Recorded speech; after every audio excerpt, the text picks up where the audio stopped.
Bien, hermanos, buenas noches. Vamos a abrir nuestras Biblias en 1 Timoteo, capítulo 2, primera carta del apóstol Pablo a Timoteo, capítulo 2. Esta noche estudiaremos los versículos 1 al 8. Cuando nosotros nos dedicamos al estudio de un libro de la Escritura, ya sea a nivel privado, en nuestro estudio personal de la Biblia, o a nivel colectivo, como estamos haciéndolo nosotros desde hace algunas semanas ya con la primera carta del apóstol Pablo a Timoteo, es necesario que tengamos en mente el propósito principal por el cual ese libro que estamos estudiando fue escrito e interpretar cada parte de este a la luz de ese propósito principal. Por eso nosotros recomendamos, a propósito, adquirir algunas obras que nos ayuden en ese sentido a nivel personal en el estudio tanto del Antiguo Testamento como en el Nuevo Testamento. Hay ciertos libros, ciertas obras que nos proveen el trasfondo histórico, el contexto y el propósito principal de cada libro de la Biblia. Por ejemplo, en el Antiguo Testamento nosotros tenemos algunas obras como Introducción al Antiguo Testamento de Edward Young, o Habla el Antiguo Testamento de un señor apellido Schultz, o también Reseña crítica de una introducción al Antiguo Testamento. Y si va a estudiar el Nuevo Testamento, recomendamos una obra que se llama Nuestro Nuevo Testamento, de un autor llamado Merrill Tenney. En español, esas son las obras que tenemos a la mano y son todas recomendables. Al acercarnos a la porción que vamos a estudiar en el día de hoy, es necesario que tengamos esto en mente. En nuestro primer estudio de 1 Timoteo, nosotros veíamos que uno de los propósitos principales por el cual Pablo escribió esta carta específicamente era impartir instrucciones a su hijo en la fe, Timoteo, acerca del manejo en la iglesia y la conducta apropiada en el culto público. Eso lo vemos en 1 Timoteo capítulo 3, los versículos 14 y 15, que es el texto clave de toda la carta. Dice el apóstol Pablo: esto te escribo, aunque tengo la esperanza de ir pronto a verte. Timoteo estaba en Éfeso, Pablo se vio obligado a partir a Macedonia y desde allá le envía la carta. Esto te escribo, aunque yo tengo la esperanza de ir pronto a verte, para que si tardo sepas cómo debes conducirte en la casa de Dios, que es la iglesia del Dios viviente, columna y baluarte de la verdad. El apóstol Pablo estaba preocupado porque su hijo Timoteo comprendiera cuál era la conducta apropiada en el culto público, y es en ese contexto que el apóstol da las exhortaciones que veremos esta noche con respecto a la oración corporativa de la iglesia en el capítulo 2, los versículos 1 al 8. En el pasaje de esta noche nosotros veremos básicamente 4 cosas. En primer lugar, la importancia de la oración corporativa. En segundo lugar, la naturaleza de la oración corporativa. En tercer lugar, el alcance de la oración corporativa. Y por último, el modo correcto de orar corporativamente. Vamos a leer los versículos 1 al 8 del capítulo 2. Exhorto ante todo a que se hagan rogativas, oraciones, peticiones y acciones de gracias por todos los hombres, por los reyes y por todos los que están en eminencia, para que vivamos quieta y reposadamente en toda piedad y honestidad, porque esto es bueno y agradable delante de Dios nuestro Salvador, el cual quiere que todos los hombres sean salvos y vengan al conocimiento de la verdad, porque hay un solo Dios y un solo mediador entre Dios y los hombres, Jesucristo hombre, el cual se dio a sí mismo en rescate por todos, de lo cual se dio testimonio a su debido tiempo. Para esto yo fui constituido predicador y apóstol, dice Pablo, digo verdad en Cristo, no miento, y maestro de los gentiles en fe y verdad. Quiero pues que los hombres oren en todo lugar, levantando manos santas, sin ira ni contienda. Antes de pasar a considerar la importancia de la oración corporativa, que es el primer punto de la noche, es importante que consideremos primeramente la importancia de la oración individual. Si vamos a comprender la importancia que tiene para la iglesia el orar corporativamente, lo tendremos que entender en el contexto de la importancia que le da Dios a la oración privada, la oración de cada creyente individualmente. Hermanos, la oración es una parte esencial de la vida cristiana. Sabemos que no debemos añadirle nada a la salvación por la fe, pero sí podemos decir con toda seguridad que todo hombre que ha sido salvado por la fe muestra a través de la oración que ha sido participante de la nueva vida en Cristo. Nosotros vemos, por ejemplo, en Lucas capítulo 18, versículo 7, que el Señor Jesucristo se refiere a los elegidos como aquellos que claman a Dios de día y noche. Es una característica especial que tienen los verdaderos elegidos del Señor. Ellos claman a Dios de día y de noche. Y el apóstol Pedro nos dice lo mismo en 1 de Pedro 1:17. Si invocáis por Padre a aquel que juzga sin acepción de persona, conducíos sin temor todo el tiempo de vuestra peregrinación. Si Dios es tu Padre, si has sido hecho participante de la naturaleza divina, la oración, el clamar a Dios como Padre debe ser algo natural a ti. ¿Y por qué debe ser algo natural? Porque nos dice la Escritura en Romanos capítulo 8, versículo 15, que nosotros en la conversión hemos recibido el espíritu de adopción por el cual en una forma natural clamamos Abba, Padre, que es una expresión hebrea que se dirige a Dios en una forma cariñosa. Hemos recibido ese espíritu de adopción y es imposible que un creyente verdadero no ore. Por eso en el Sermón del Monte, en Mateo capítulo 6, versículo 5, el Señor en sus instrucciones a los discípulos da por sentado que todo verdadero creyente oraría. Dice el Señor, cuando oren no lo hagan como los hipócritas. Él entendía que los creyentes verdaderos habrían de orar. Lo que Él está dando instrucciones aquí es de que no oremos hipócritamente, pero todo creyente verdadero iba a orar.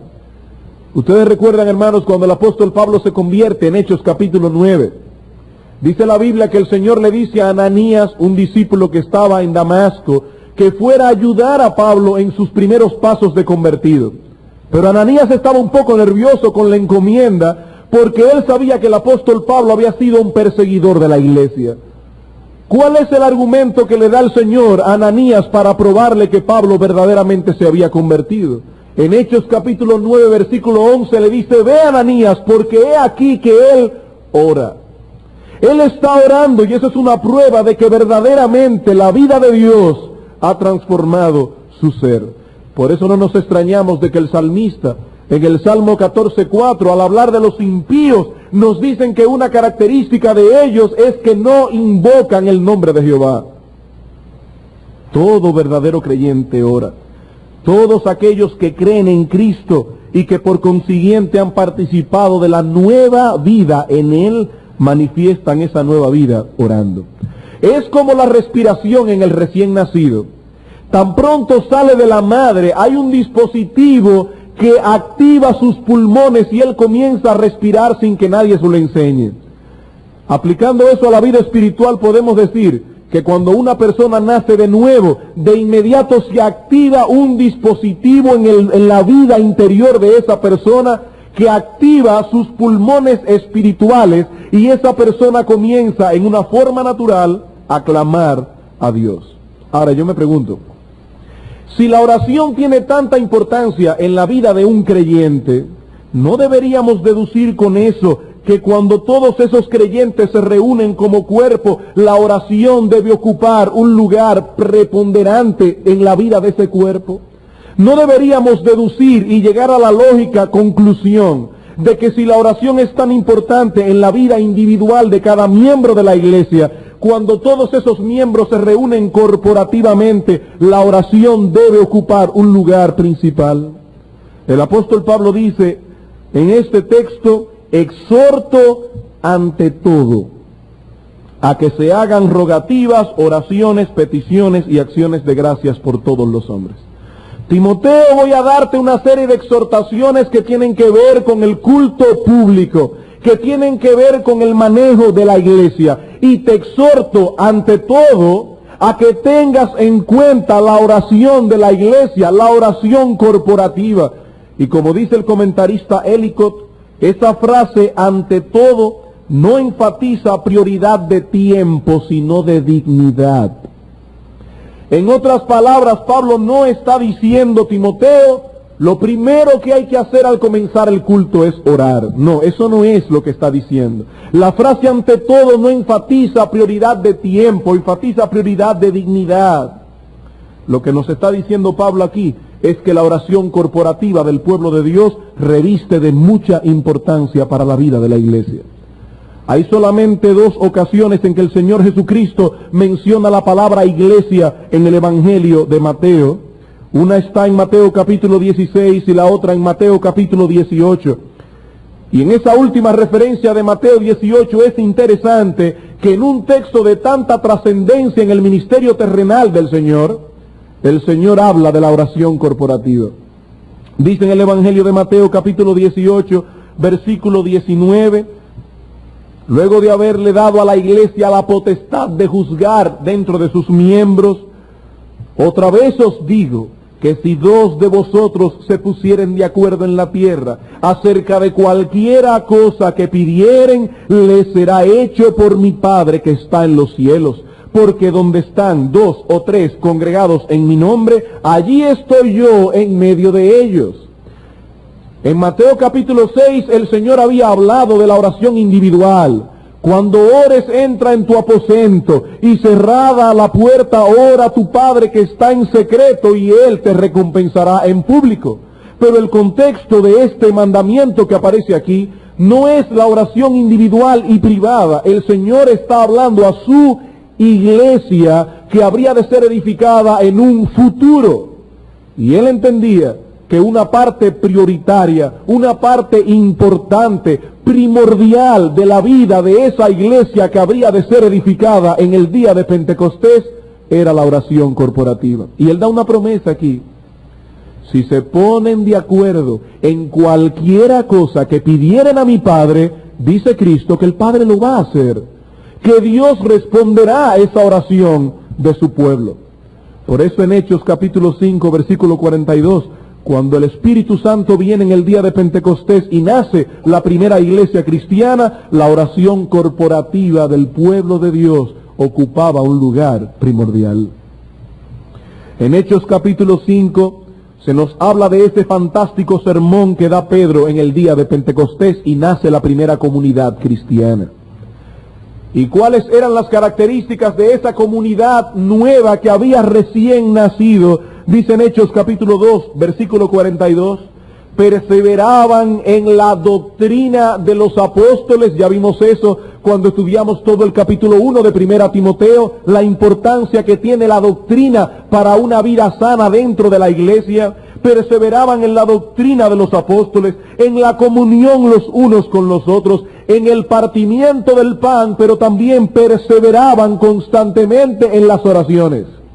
Y allí no se está hablando de la oración de cada miembro en particular, está hablando de la oración de la iglesia como cuerpo, de la oración de la iglesia como pueblo de Dios. Cuando nosotros oramos corporativamente, es el único momento en que manifestamos como cuerpo nuestra confianza y dependencia de Dios. En otras palabras, una iglesia que no ora adecuadamente como iglesia se está perdiendo o se encuentra desprovista de la principal fuente de poder que Dios le ha dado a la iglesia. Por eso nosotros vemos en la Escritura que la oración ocupaba un lugar tan preponderante en la vida de la iglesia primitiva. Y cuando hablo de la oración, no me refiero únicamente a las reuniones que la iglesia hacía exclusivamente para orar, como tenemos por ejemplo en Hechos capítulo 4, cuando dice la Escritura que los apóstoles fueron perseguidos e inmediatamente ellos llamaron a la iglesia a oración e hicieron un culto específicamente de oración. O en Hechos capítulo 12, cuando toman preso al apóstol Pedro y la iglesia se reúne a orar. Yo no me refiero únicamente a eso. No nos referimos a que es importante el culto de oración, como los jueves lo tenemos aquí en la iglesia. Estamos hablando de que en cada culto de adoración que la iglesia celebra, la oración corporativa tiene un lugar principal. De hecho, en 1 Timoteo capítulo 2, versículo 1 al 8, el apóstol Pablo no está hablando de la oración, del culto de oración de la iglesia. No está hablando de eso. El apóstol Pablo está hablando a Timoteo acerca del orden del culto de adoración como el que estuvimos esta mañana y el que estamos teniendo en este momento. Y dice el apóstol Pablo, en ese culto de adoración, la oración corporativa ocupa un lugar primordial. Por supuesto, si la oración corporativa ocupa un lugar primordial en el culto de adoración, eso quiere decir que cuando la iglesia se reúne específicamente a orar, ese culto es de suprema importancia para la vida de la iglesia. Cuando alguien lleva a la iglesia en oración delante de Dios, la iglesia completa está involucrada. Toda la iglesia. Esta persona solamente es un portavoz de los demás. Cuando nosotros cambiamos el sistema que teníamos anteriormente de los grupos de oración, algunos hermanos dijeron, pero es que es bueno poner a toda la iglesia a orar. Es que, hermanos, cuando una persona se para aquí en el púlpito a orar, toda la iglesia está involucrada orando. Toda la iglesia está involucrada orando, y yo tengo la convicción personal de que los cultos de oración en la iglesia primitiva no era en pequeños grupos, porque eso tiende a dividir la unidad del cuerpo de Cristo en oración. Yo tengo la convicción de que cuando en la iglesia primitiva oraba la iglesia como cuerpo, una persona oraba y todos los demás iban llevando la oración de ese hermano delante de Dios. Eso lo podemos ver, por ejemplo, en el mismo texto que citamos de Hechos capítulo 4. En Hechos capítulo 4 tenemos una reunión donde la iglesia va delante de Dios a orar. Específicamente a orar en un momento de persecución, en un momento de peligro. Dice en Hechos capítulo 4, versículo 23, y puestos en libertad vinieron a los suyos y contaron todo lo que los principales sacerdotes y los ancianos les habían dicho, y ellos, habiéndolo oído, alzaron unánime la voz a Dios y dijeron: Soberano Señor, tú eres el Dios que hiciste el cielo y la tierra, el mar y todo lo que en ellos hay, etcétera, etcétera. Pero es interesante notar que aquí dice que todos alzaron unánimes, y esa palabra significa que todos estaban juntos en una misma alma y levantaron su voz a Dios.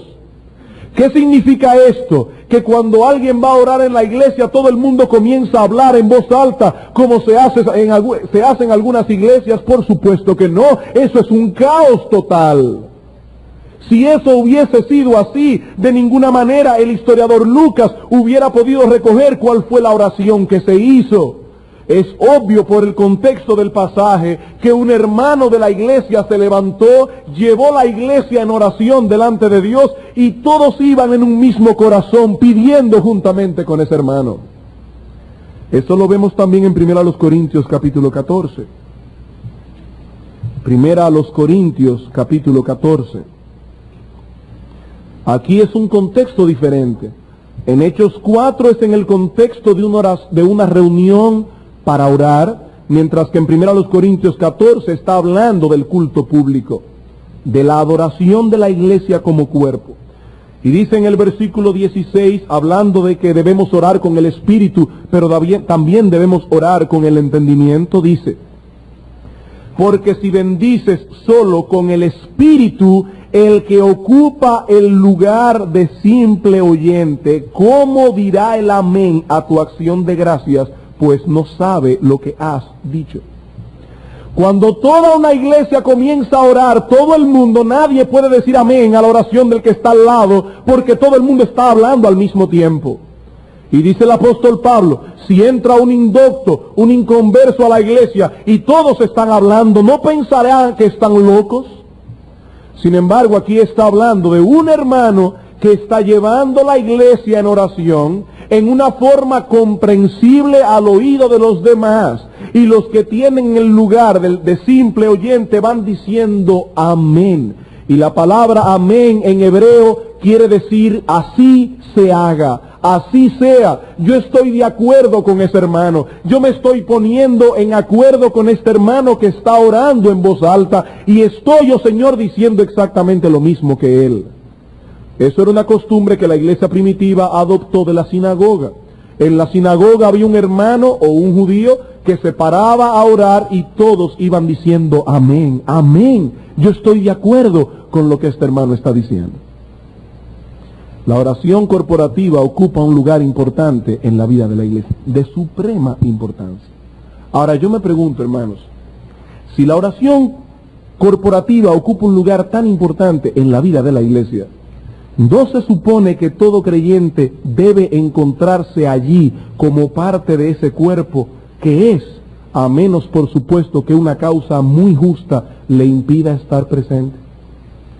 Y me refiero a llegar temprano al culto de adoración los domingos en la mañana y en la tarde, para que cuando el pastor se pare aquí o quien sea que se pare a llevar la iglesia en oración, todos los hermanos estén allí presentes como parte del cuerpo que son. Y me refiero también al culto de oración que la iglesia celebra todos los jueves o cualquier día que se llame a la iglesia a orar por una causa específica. Faltar al culto de oración de la iglesia es una falta grave y solamente se debería faltar por una causa muy justa. Pero como decíamos el domingo pasado, siempre hay que aclarar a que nosotros llamamos una causa justa, porque todo el mundo analiza su propio caso y dice, mi causa es justa. Por ejemplo, hay hermanas que muchas veces no vienen al culto de oración por la causa de que no tienen con quién dejar los niños. Eso no es una causa justa.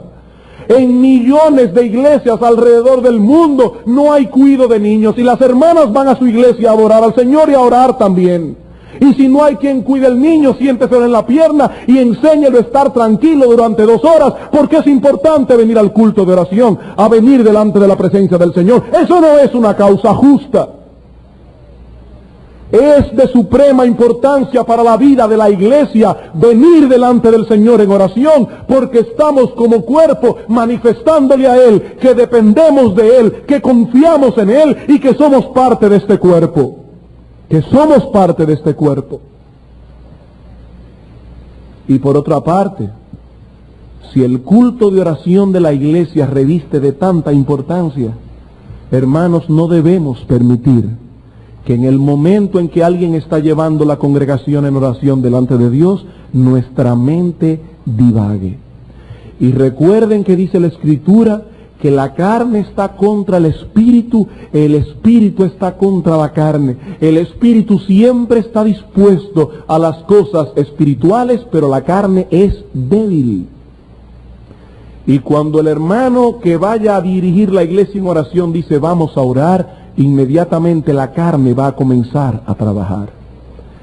Tus pensamientos van a querer divagar y tú vas a tener que obligar tus pensamientos a estar unánime con el hermano que está llevando la iglesia en oración.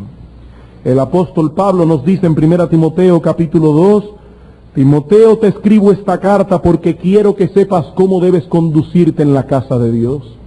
La casa de Dios es la iglesia del Dios viviente. Es en todo el universo la única columna y baluarte de la verdad. Y dentro de todas las exhortaciones con respecto a la iglesia, ante todo, por encima de todo, te exhorto a que la iglesia ore corporativamente.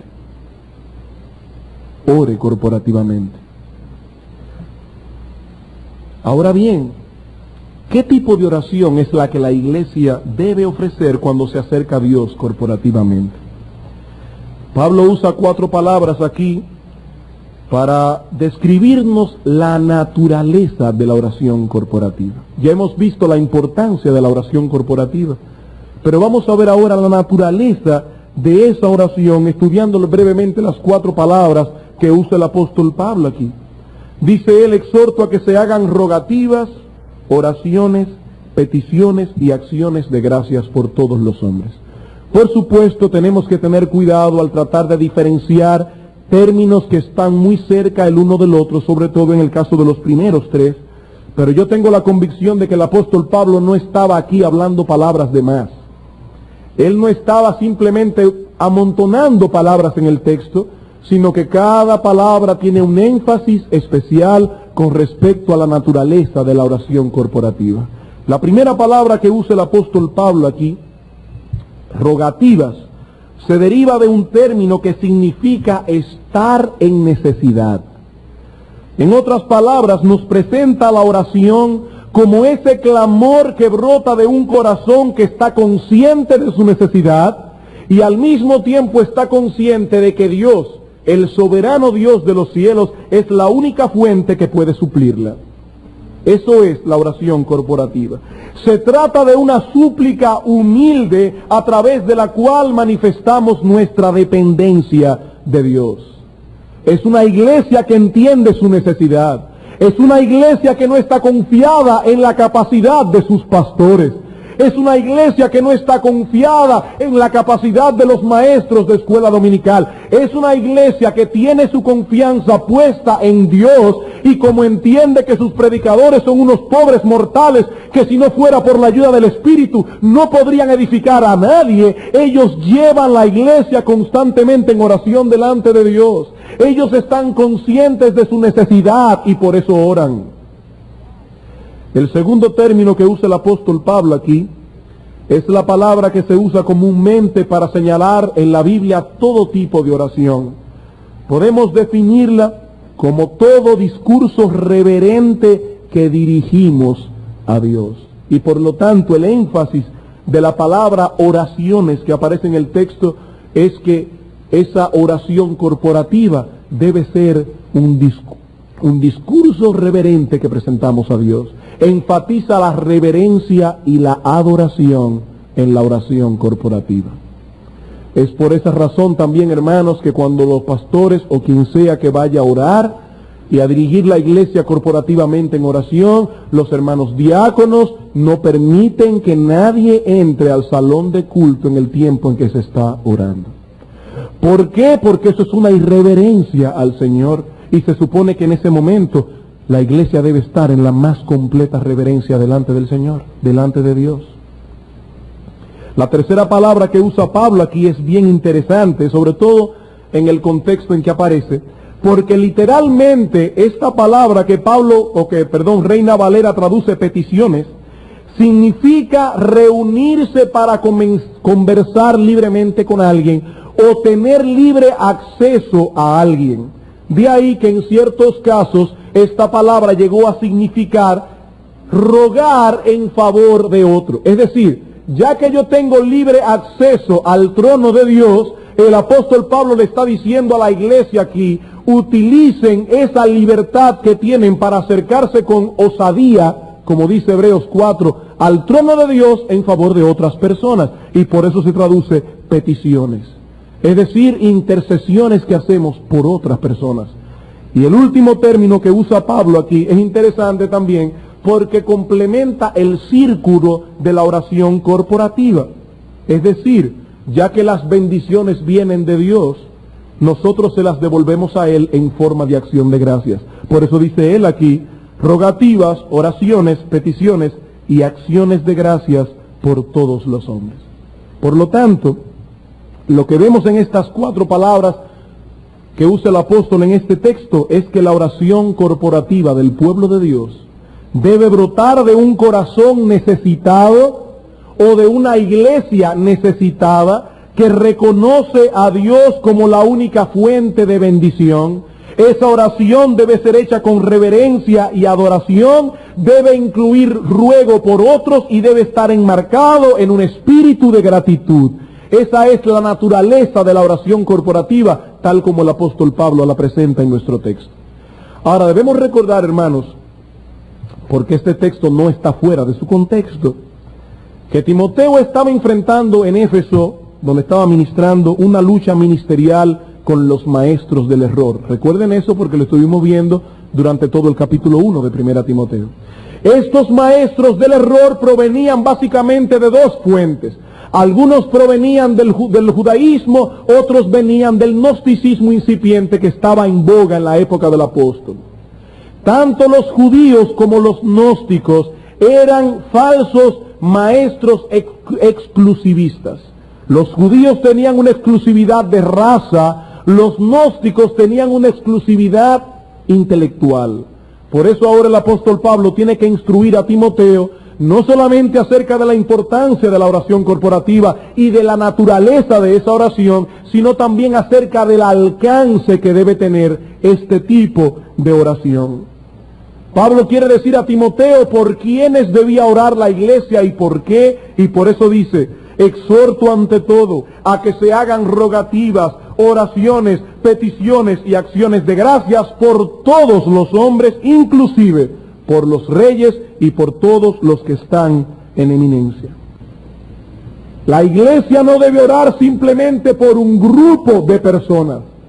Dice Pablo: Timoteo, ten cuidado de que los maestros del error no solamente introduzcan en la iglesia falsas doctrinas, sino también ese espíritu exclusivista que lleva a la iglesia a ocuparse solamente de algunas personas. Dice él: no, la iglesia debe orar por todos los hombres, inclusive por los reyes. En nuestro contexto deberíamos decir por nuestro presidente, por nuestros secretarios de Estado.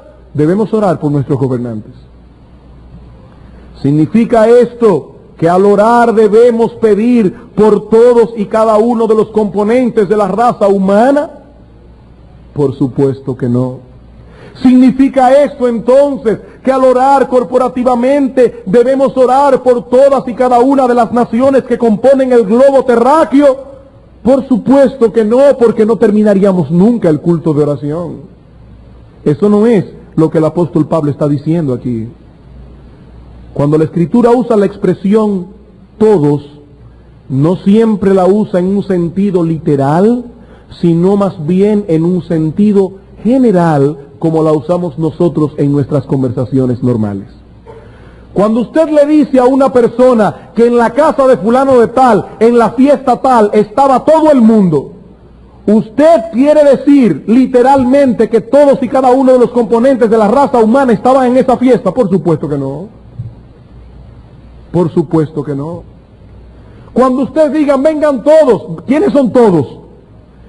¿Todos los seres humanos? Por supuesto que no. De esa misma manera la Escritura, cuando usa la palabra todos, no siempre se refiere a todos y cada uno de los componentes de la raza humana, y eso lo vemos en muchísimos textos. Por ejemplo, en Marcos capítulo 11, versículo 32, nos dice el evangelista Marcos que todos tenían a Juan como profeta verdadero.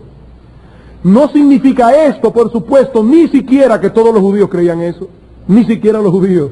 Sin embargo, él dice aquí, todos tenían a Juan como un verdadero profeta. En Marcos capítulo 1, versículos 36 y 37, el Señor Jesucristo se apartó por un tiempo a orar. Y dice que el apóstol Pedro lo fue a buscar juntamente con una multitud, y le buscó Simón, y hallándole le dijeron: todos te buscan. Y claro que no eran todos los componentes de la raza humana. En el Evangelio de Juan, en el capítulo 3, versículo 26, cuando Juan el Bautista guía a los hombres a Cristo y Cristo comienza a bautizar, aunque como nos dice Juan, él mismo no bautizaba sino sus discípulos, algunos discípulos de Juan el Bautista comenzaron a tener celos y comenzaron a pensar que el Señor estaba llevándose a todo el mundo, y fueron a donde Juan y le dijeron: Rabí, mira, que el que estaba contigo al otro lado del Jordán, de quien tú diste testimonio, bautiza, y todos vienen a él. Ahí la palabra todos está usada en un sentido general, no literal. Entonces, ¿qué es lo que quiere decir Pablo cuando nos dice aquí en el alcance de la oración corporativa que nosotros debemos orar por todos los hombres? Se está refiriendo más bien, como el mismo contexto clarísimamente lo indica, que debemos orar por todo tipo o clase de hombres. Debemos orar por los reyes y también debemos orar por los súbditos. Debemos orar por los judíos y también debemos orar por los gentiles. Debemos orar por los convertidos y también debemos orar por los inconversos. Recuerden, hermanos, que no podemos hablar de un texto fuera de contexto porque se convierte en un pretexto. El contexto de esta exhortación es el ataque de los falsos maestros en la iglesia de Éfeso. Estos falsos maestros, los que provenían del judaísmo, estaban enseñando exclusividad de raza. Por eso más adelante Pablo tiene que decir, yo fui constituido maestro de los gentiles también. Si venían del gnosticismo incipiente, estaban enseñando exclusividad intelectual. Dios no le ha revelado su evangelio a todo el mundo, sino a 2 o 3 inteligentes que pueden entender esos misterios. Y en ambos casos, judíos y gnósticos excluían a las mujeres. Para ellos las mujeres eran un ser de segunda clase. Por eso más adelante Pablo tiene que decir en 1 Timoteo 2, como veremos más adelante, quiero que las mujeres aprendan en silencio, pero que aprendan, porque esta gente entendía que a las mujeres no había que enseñarle la escritura. ¿Para qué perder el tiempo en mujeres? Por eso cuando el Señor estaba hablando con la mujer samaritana, los discípulos se extrañaron de que hablara con una mujer. Y por eso Pablo está diciendo, no, Timoteo, no te dejes arropar por ese espíritu exclusivista de los falsos maestros. La iglesia, cuando ora corporativamente, debe orar por todos los hombres, por todo tipo o clase de hombre. Hay hermanos a veces que se preguntan hasta dónde es correcto que yo ore por un inconverso. Esos hermanos razonan si hay una predestinación, y la hay, si hay una elección desde antes de la fundación del mundo, y la hay. ¿Para qué voy a orar por los inconversos? Bueno, hermano, es que Dios no solamente ha predestinado a los que se van a salvar, también ha predestinado el medio a través del cual ellos van a ser alcanzados. Y de acuerdo con la Escritura, ese medio va a ser la oración por esos inconversos y la predicación del Evangelio.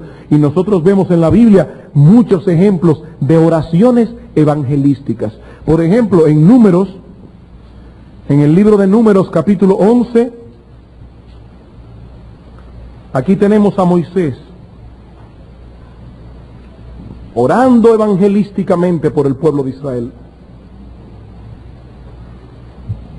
Los judíos habían pecado contra Dios y dicen los versículos 1 y 2, aconteció que el pueblo se quejó a oídos de Jehová, y lo oyó Jehová y ardió su ira, y se encendió en ellos fuego de Jehová, y consumió uno de los extremos del campamento. Entonces el pueblo clamó a Moisés. Eran unos impíos, ellos no clamaron a Dios, ellos clamaron a Moisés. ¿Y qué hizo Moisés? Moisés oró a Jehová y el fuego se extinguió.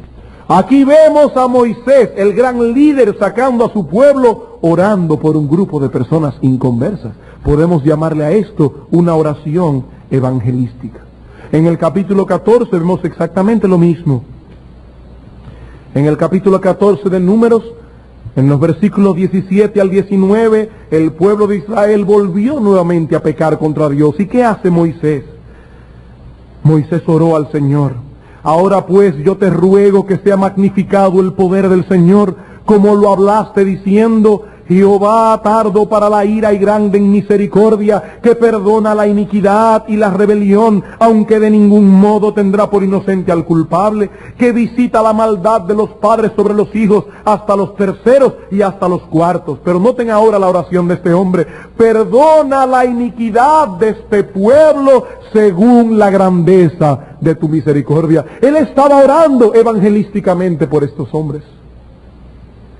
En 1 de Samuel, capítulo 12, después que el pueblo de Dios había pecado contra Dios pidiendo rey, era un pueblo impío en su mayoría. Y ellos, cuando se dieron cuenta del pecado que habían cometido contra Dios, le pidieron a Samuel que intercediera por ellos. ¿Y qué les dice Samuel en primer libro de Samuel, capítulo 12, versículo 23 al 25? Aquí Samuel no solamente dice que se debe orar por los inconversos, aquí dice él: así que lejos sea de mí que peque yo contra Jehová, cesando de rogar por vosotros, antes os instruiré en el camino bueno y recto. Dice Samuel aquí: yo no voy a cometer el pecado de dejar de orar por vosotros. Y el ejemplo quizá más claro que tenemos en la Biblia lo tenemos en el apóstol Pablo, en Romanos capítulo 10, cuando el apóstol nos habla de la elección del pueblo de Israel y cómo ellos se apartaron del plan de Dios, matando al Mesías. El apóstol Pablo sabía bien claro que Dios momentáneamente había desechado al pueblo de Israel. ¿Y cesó por eso de orar por ellos? Por supuesto que no.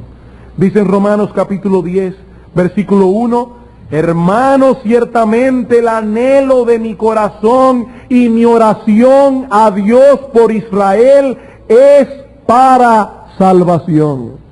Yo estoy orando por la salvación de ellos. Así que cuando Pablo nos dice que debemos orar por todos los hombres, nos está diciendo que debemos orar por los reyes, por los súbditos, por los judíos, por los gentiles, por los pobres, por los ricos, por los blancos, por los negros, por los convertidos y por los inconversos. ¿Y por qué debemos orar por todos los hombres? En 1 Timoteo 2, el apóstol Pablo nos da 4 razones. ¿Por qué la oración corporativa debe tener ese alcance tan amplio? Pablo nos dice 4 cosas. En primer lugar, porque eso contribuye a una vida de paz y tranquilidad, la cual es propicia para la expansión del reino de Dios. Versículo 2. Por los reyes y por todos los que están en eminencia, para que vivamos quieta y reposadamente en toda piedad. ¿Por qué debemos orar por todos los hombres? Porque eso contribuye a una vida de paz y de tranquilidad. Cuando el apóstol dice aquí, para que vivamos en quietud, esa palabra significa literalmente quietud externa, quietud circunstancial, que el país esté en paz. Pero cuando usa la palabra reposo, se está refiriendo a esa paz interna que tiene un hombre que vive en un país que está en quietud. Ahora, a mí me llama la atención, hermanos, lo consciente que estaba Pablo del poder que tenía la oración corporativa. Pablo le está diciendo a Timoteo, Timoteo, la estabilidad de la nación depende de que la iglesia ore corporativamente. La oración corporativa es poderosa, la oración corporativa es necesaria. La estabilidad de la nación depende de que la iglesia aprenda a orar corporativamente. Los hombres que no conocen a Dios, cuando ven a un país en crisis, inventan un diálogo tripartito. Los trabajadores por un lado, el gobierno por el otro y las empresas por el otro. Pablo está diciendo, Timoteo, la estabilidad de la nación depende de un diálogo bipartito. Que la iglesia aprenda a orar con un corazón necesitado y decirle a Dios, Dios, dale sabiduría a nuestros gobernantes para que ellos nos gobiernen bien. Ahora, ¿era una oración egoísta que Pablo estaba planteando aquí? Órenle al Señor por los gobernantes para que ustedes vivan quieta y reposadamente. Por supuesto que no. El contexto de la oración que Pablo está hablando aquí es la salvación de los perdidos. Si la iglesia está en quietud y vive en un país que está en paz, va a ser más fácil que nosotros podamos expandir el evangelio. Por eso dice él aquí, en toda piedad y honestidad. De nada le sirve a una iglesia vivir en un país en paz si sus miembros no son piadosos y no son honestos. La palabra piedad enfatiza nuestra relación con Dios. La palabra honestidad enfatiza nuestra relación con los semejantes. Y Pablo está diciendo, cuando una iglesia de Cristo es piadosa y es honesta y el país está en paz y esos hermanos pueden reunirse sin problema, adorar al Señor corporativamente, eso va a ser una maquinaria evangelística tremenda. ¿Por qué debemos orar por todos los hombres? En primer lugar, porque eso contribuye a una vida de paz y tranquilidad, lo cual es propicio para la expansión del reino de Dios. En segundo lugar, porque esto es conforme a la voluntad de Dios. Dice en el versículo 3 y 4, porque esto es bueno y es agradable que oremos por todos delante de Dios nuestro Salvador. ¿Por qué? Porque Él quiere que todos los hombres sean salvos y vengan al conocimiento de la verdad. Cuando nosotros oramos corporativamente por todos los hombres, estamos haciendo algo que Dios considera noble, que Dios considera excelente. La palabra bueno que aparece en el texto griego es la misma palabra que aparece en el capítulo 1, versículo 18, cuando Pablo dice, pelea la buena milicia. Y recuerden, hermanos, que esta palabra significa noble o excelente. Es noble, es excelente, es agradable que la iglesia ore corporativamente por todos los hombres. ¿Por qué? Porque hay algo que está intrínseco en el corazón de Dios. Él es Jehová que salva. Dios no se complace en la perdición de los impíos. Por eso le llama aquí Dios nuestro Salvador. Cuando el ángel Gabriel le anunció a José que su esposa María habría de tener un hijo, le dice, llamarás su nombre Jesús. ¿Y qué significa Jesús? Jesús es el nombre griego del nombre hebreo Yehoshua. Y Yehoshua significa Jehová es el Salvador, o también Jehová salva. Dios es Salvador. Y por eso es conforme a su voluntad que nosotros oremos por todos los hombres. Él quiere que todos los hombres sean salvos y vengan al conocimiento de la verdad.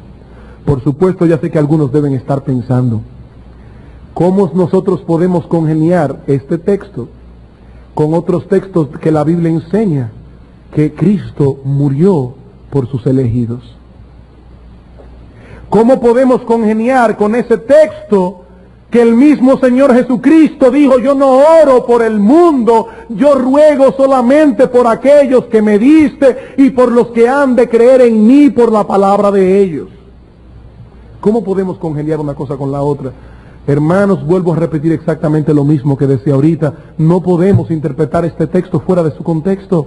Cuando Pablo está diciendo aquí, yo quiero que oren por todos los hombres, él no está hablando de todos y cada uno de los componentes de la raza humana, pues de la misma manera, cuando el texto dice que Dios quiere que todos los hombres sean salvos, tampoco está hablando de todos y cada uno de los componentes de la raza humana, porque dice Daniel capítulo 4 que nadie puede detener la mano de Dios, y cuando Dios quiere algo, Él lo logra. Si Dios quisiera salvar a todo el mundo sería salvo, porque nadie puede violar el designio de Dios. Lo que Pablo está diciendo aquí es, no oren por un grupito de personas, porque Dios no vino a salvar a un grupito. Él quiere que todo tipo de hombre sea salvo y venga al pleno conocimiento de la verdad, a ese conocimiento de la verdad que provee salvación. Hermanos, una cosa es que yo conozca acerca del Evangelio, otra cosa es que yo conozca el Evangelio. Una cosa es que yo conozca acerca de Dios, otra cosa es que yo conozca a Dios. Y Pablo está diciendo aquí, Dios quiere que todos los hombres sean salvos, pero para eso tienen que llegar al pleno conocimiento de la verdad evangélica. Si no, no pueden ser salvos. En tercer lugar, ¿por qué debemos orar por todos los hombres? Porque dicha oración se encuentra en perfecta consonancia con la doctrina cristiana. ¿Por qué debemos orar por todos los hombres? Porque dicha oración se encuentra en perfecta consonancia con la doctrina cristiana. Y este texto que vamos a leer ahora nos va a revelar qué quiso decir Pablo en el versículo 4. Dice Pablo, porque hay un solo Dios. No hay un Dios para los judíos y otro para los gentiles. No hay un Dios para los ricos y otro para los pobres. No hay un Dios para los reyes y otro para los súbditos. Hay un solo Dios. Y por eso debemos rogar a ese único Dios por todos los hombres. Porque cualquier hombre en el globo terráqueo entero que se vaya a salvar, va a ser salvado por la misericordia de ese único Dios. ¿Y qué pasó con los indios que no conocieron el Evangelio? Yo no sé qué espíritu misionero es que se le entra a las personas cuando se le predica la palabra de Dios, y sobre todo cuando lo enfrentan con su pecado, que algunos se van tan lejos que no solamente piensan en los indios, sino también hasta en los ovnis. ¿Y qué de la gente que vive en otro planeta? Óigame una cosa, yo no sé si hay gente en otro planeta, yo creo que no lo hay, pero yo sé algo, hay un solo Dios. Hay un solo Dios. No hay un Dios de los mayas y otro de los norteamericanos y otro de los dominicanos. Hay un solo Dios. Y si una persona no se salva a través del plan diseñado por ese único Dios, no puede ser salvo. Dice el apóstol Pablo, yo quiero que oren por todos los hombres, porque hay un solo Dios y más que eso, hay un solo mediador. Hay un solo mediador entre Dios y los hombres, Jesucristo hombre. Hay uno solo en el universo entero que es Dios y hombre y por lo tanto es el único que puede llevar a Dios a los hombres. Por eso dice Pedro en Hechos capítulo 4 versículo 12, en ningún otro hay salvación, porque no hay otro nombre bajo el cielo dado a los hombres en el cual podamos ser salvos. Yo no sé si en esta concurrencia que hay esta noche hay alguna persona que no conoce a Cristo. Alguna persona que tal vez tenga cierta confianza en algunos santos y vírgenes. Déjeme decirle algo, dice la Escritura, hay un solo mediador entre Dios y los hombres. Nadie, absolutamente nadie puede llegar a Dios, ni siquiera en oración, que no sea a través de la persona de nuestro Señor Jesucristo. Si aquí hay algún católico, no se ofenda con lo que voy a decir, porque lo que voy a decir es doctrina católica, no me lo inventé yo. ¿Cómo la Iglesia Católica puede congeniar este texto con las oraciones a María, por ejemplo? La Iglesia Católica enseña lo siguiente al respecto. María no es omnipresente. Eso lo cree la Iglesia Católica. Claro, porque si fuera omnipresente fuera Dios, y ellos no creen que María es Dios. Estemos claros en ese sentido. De hecho, déjenme aclarar algo entre paréntesis. Hay evangélicos que dicen que la Iglesia Católica está equivocada porque enseña que María es la madre de Dios y Dios no tiene madre. Hermanos, miren, vamos a ser claros en esto. Eso es una enseñanza equivocada de la Iglesia evangélica. Puede ser que haya un católico que crea que Dios tuvo madre, yo no lo sé. Pero lo que la Iglesia Católica quiere decir teológicamente hablando cuando dice María, madre de Dios, es que cuando Cristo estaba en el vientre de María, Él no había dejado de ser Dios. Y en ese sentido María no fue la madre de un simple hombre, sino que fue la madre de Dios hecho hombre. Esa frase, María, madre de Dios, surge en el concilio de Éfeso en el siglo V y no tenía nada que ver con la adoración a María. O sea que no acusemos a los católicos de lo que ellos no creen. Ahora, ¿qué creen los católicos con respecto a la oración a María? Bueno, ellos dicen lo siguiente: como María no puede estar en todas partes a la vez, cuando un católico le ora a María, es Jesucristo quien captura la oración. Cristo se la lleva a María, María se la lleva al Padre, el Padre se la contesta a María, María se la contesta a Cristo, y Cristo nos las contesta a nosotros. De esa manera ellos enseñan y dicen, sí, hay un solo mediador entre Dios y los hombres, pero hay una mediadora entre Cristo y Dios, que es María. Ahora mire, amigo, eso no se encuentra en ninguna parte de la palabra de Dios. En ninguna parte de la palabra de Dios. La Biblia dice, hay un solo intermediario, hay una sola puerta, un solo mediador a través del cual podemos llegar al Padre. Y como es uno solo, hay que orar por todos los hombres. Hay que orar por todos los hombres, porque el que no se salva a través de Cristo no puede ser salvo. Y por otra parte, ese único mediador, dice Pablo, se dio a sí mismo en rescate por todos, de lo cual se dio testimonio a su debido tiempo. Hermanos, este texto es muy claro y específico en lo tocante al propósito de la muerte de Cristo. Aquí no dice que Cristo vino a hacer posible el rescate de todos. Aquí dice que Él vino efectivamente a darse en rescate por todos. Así que si el texto significa que Él murió por todos y cada uno de los componentes de la raza humana, todos tendrían que ser salvos. Todos, sin excepción. ¿Por qué? Por lo mismo que dice el apóstol Juan en 1 de Juan capítulo 2, Él es la propiciación por nuestros pecados, y no solamente por los nuestros, dice Juan, hablando como judío, sino por los de todo el mundo.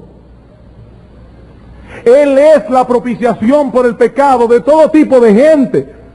Si alguno cree que este texto significa que Cristo vino a hacer propiciación por todos los seres humanos, hermanos, todos los seres humanos tendrían que salvarse, porque ahí dice que Él es, no que Él puede ser. ¿Y qué significa que Cristo es la propiciación? Que Él aplacó la ira de Dios. Y si Él aplacó la ira de Dios por el mundo entero, ya Dios no puede echar su ira sobre ningún componente de la raza humana. Pero eso no es lo que la Biblia dice. Eso no es lo que la Biblia enseña. Él efectivamente se dio en rescate por todo tipo de gente. Por todo tipo de gente, efectiva y realmente, aquel por quien Cristo murió se salvará.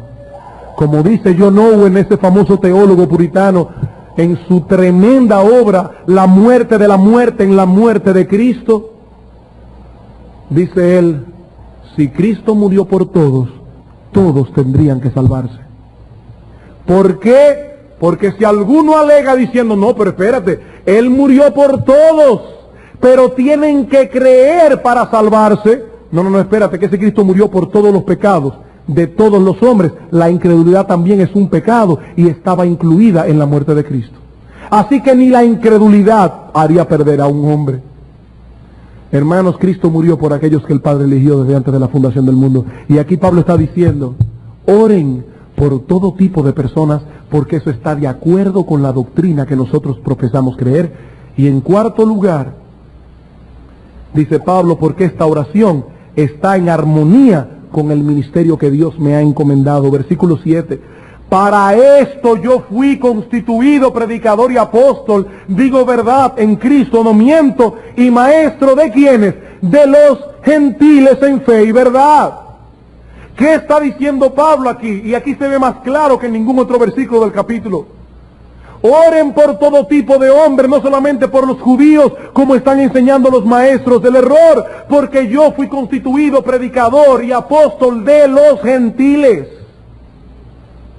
Porque Dios no solamente quiere salvar a los de la raza judía, Él quiere salvar a todo el mundo. A todo el mundo. Chinos, musulmanes, claro, si dejan de ser musulmanes. Dios quiere salvar a todo el mundo. A todo tipo de personas en el mundo entero. Pablo está diciendo aquí para aquellos maestros del error que atacaban su ministerio, dice, digo verdad en Cristo, no miento. Dios, a través del ministerio, ha dado una prueba de que Él realmente quiere salvar a todos los hombres. Prueba de ello es que no solamente dejó la iglesia en Jerusalén, sino que me mandó a mí a ser un predicador a los gentiles. ¿Por qué? Porque Él quiere salvar a todos los hombres.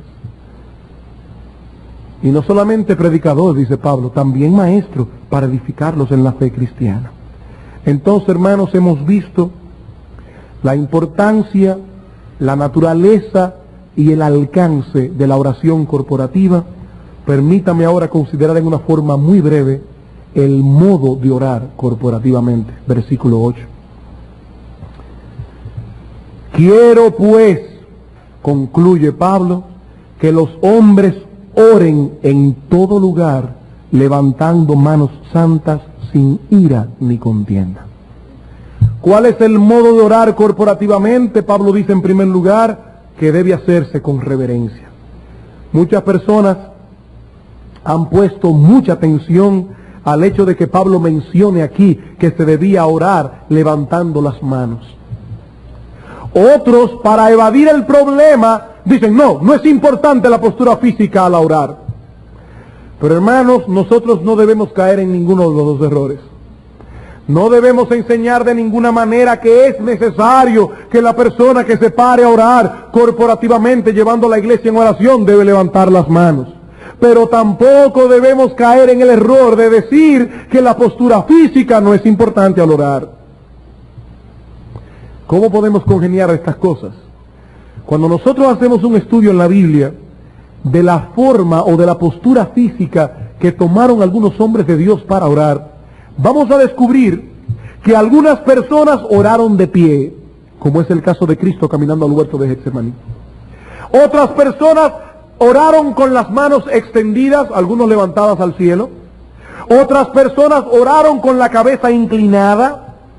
Otros oraron con los ojos levantados al cielo. Otros oraron de rodillas. Otros oraron con el rostro pegado en la tierra. ¿Qué quiere decir esto? Que en la Biblia no existe una postura específica para orar. Pero en todas esas posturas hay un elemento que se enfatiza. Hay que orar con reverencia. En la sinagoga, que fue el antitipo de lo que iba a ser el culto en la iglesia, los judíos tomaron la costumbre más adelante de orar con las manos levantadas en señal de que ellos estaban haciendo algo solemne y reverente. Y lo que Pablo está diciendo es, está bien, esa es la costumbre de la iglesia, oren con las manos levantadas o con cualquier tipo de postura que implique reverencia delante de la presencia de Dios. Que implique reverencia. Cuando nosotros cerramos nuestros ojos e inclinamos nuestras cabezas, estamos diciéndole a Dios, nosotros estamos reverenciándote a ti, reconocemos tu grandeza. En segundo lugar, dice el apóstol Pablo en el texto claramente, que al orar corporativamente, solos los hombres deben orar. En el griego existen básicamente dos palabras que se traducen hombre. La primera es la palabra anthropos, que significa hombre en sentido genérico, es decir, cualquier miembro de la raza humana. Pero la palabra andros significa género varón o masculino. De la palabra andros viene el nombre propio Andrés. ¿Y cuál de las dos palabras usa Pablo aquí cuando dice quiero que los hombres oren? ¿Anthropos o andros? Usa andros. Él está diciendo solamente un hombre, varón, sexo masculino puede guiar a la iglesia en oración corporativamente, porque si una mujer hace eso, está violando el esquema de autoridad claramente establecido por Dios en su palabra. Solamente los hombres deben orar, y como veremos más adelante en 1 Timoteo 2, solamente los hombres deben predicar.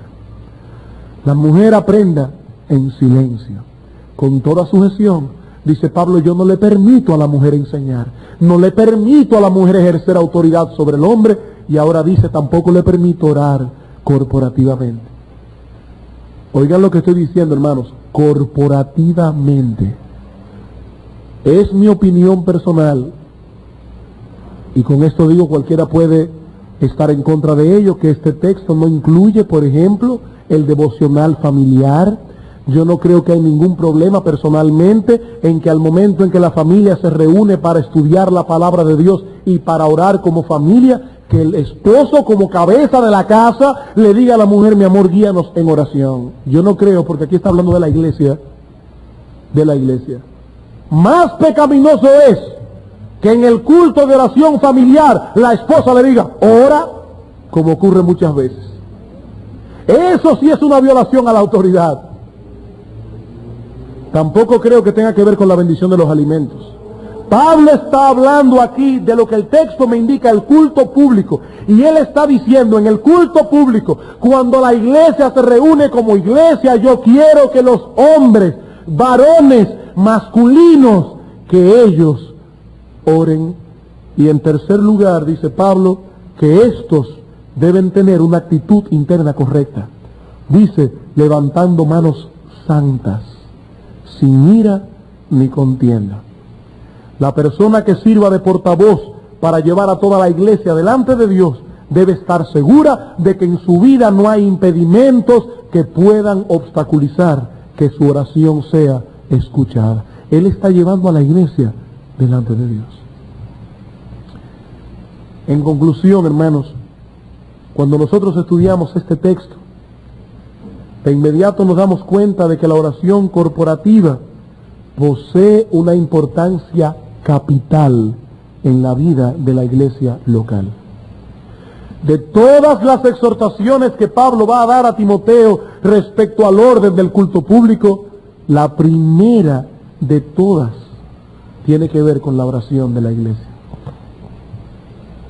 Las instrucciones de Pablo a Timoteo con respecto a la naturaleza, al alcance y al modo de la oración son tan específicas,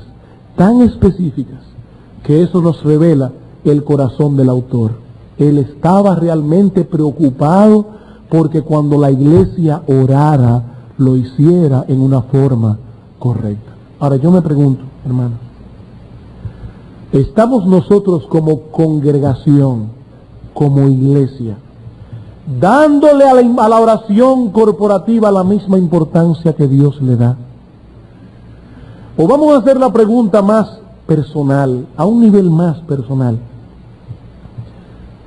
Como individuos que estamos sentados aquí, como miembros de ese cuerpo local de creyentes que se reúne en este templo físico, ponemos nosotros todo el empeño posible por estar aquí, unidos a nuestros hermanos, cuando la iglesia se acerca a Dios como cuerpo, o somos de aquellas personas que faltan sin ningún problema al culto de oración porque estaba haciendo un poco de frío, porque no tenía con quién dejar los niños, o porque me dolía un poco la cabeza.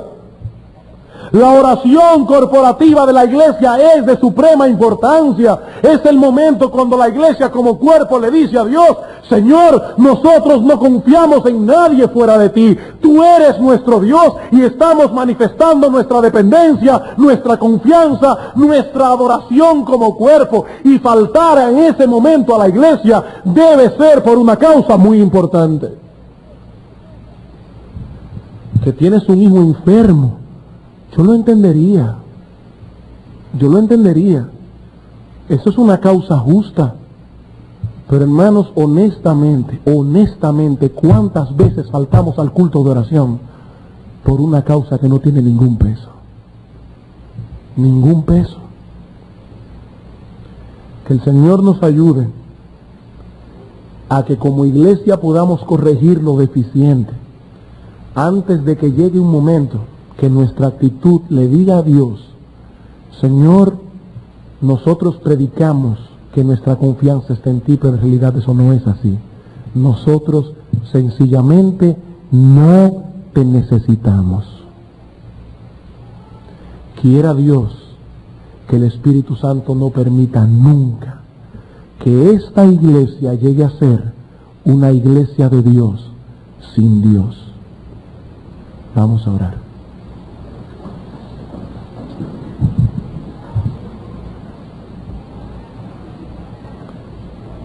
Oh Señor que estás en los cielos, queremos en este momento, Padre, darte las gracias, porque tú no solamente has levantado tu iglesia, no solamente has edificado la iglesia con la promesa de que las puertas del Hades no prevalecerán contra ella, sino que también has dado instrucciones tan precisas a tu iglesia para que nosotros podamos vivir conforme a tu voluntad.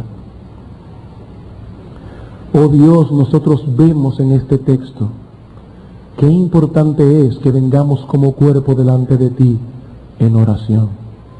Hemos estado orando los pastores de la iglesia porque el estudio de hoy realmente pueda tocar el corazón de los hermanos. Que tu Santo Espíritu clave con cincel de diamante estas palabras en nuestros corazones, para que nosotros aprendamos como iglesia a orar corporativamente en una forma adecuada. Bendícenos, oh Señor, en el resto de esta semana y tráenos como iglesia este próximo jueves a clamar con un corazón que entiende su necesidad y ve en ti nuestra única fuente de bendiciones. Sé con nosotros, oh Señor, te lo suplicamos en el precioso nombre de nuestro Señor, nuestro único mediador, Dios y hombre, Jesucristo. Amén.